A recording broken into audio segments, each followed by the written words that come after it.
Francis Fukuyama, good afternoon. Good afternoon. Well, you're best known for your book, The End of History and the Last Man, and you just gave a speech about middle-class revolutions around the world. Besides Egypt, Brazil and Turkey, will more countries experience massive demonstrations expressing deep discontent with their government's performance?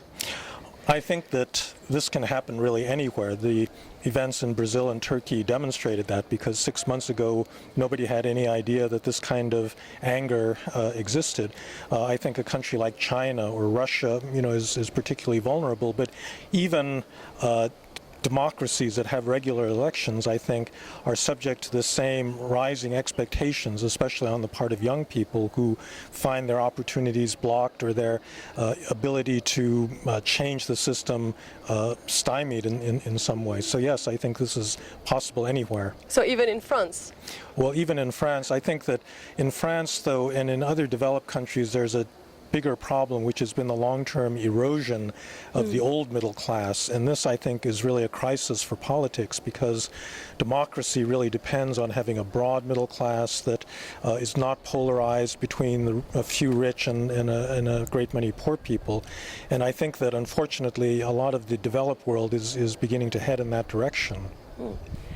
You've said that we'll experience the decline of the middle class in many developed countries. I would like to know which ones. Well, I think it's happening everywhere. If you look at what economists call Gini coefficients, this is a measure of economic inequality. It's risen in virtually every industrialized country. Now, some countries have been able to offset that through greater taxation of the rich and through more transfers, but the underlying problem, unfortunately, is not a policy problem. It's a problem of globalization and then really of technology, because information technology best substitutes for low-skilled labor, but with artificial intelligence and smarter machines, an increasing number of jobs can be substituted by machines. And that's just a relentless process that I think has been going on for the last couple of generations, and it will continue. The session was about accelerations, transitions and breakdowns. You've distanced yourself from the book that made you famous, The End of History and The Last Man. I would like to know if you have a new theory about a possible breakdown in history.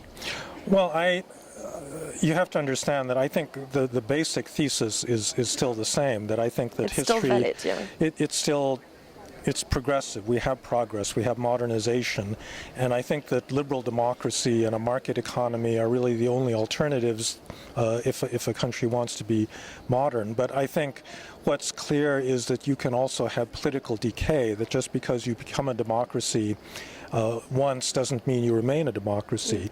And a democracy has a certain social basis, for example, this broad middle class. And so all of a sudden, if you are moving into an economic and a social world in which that middle class is struggling and ceases to exist, then the political grounds for democracy, I think, also weakens. And so I do think you can move backwards as well as forwards.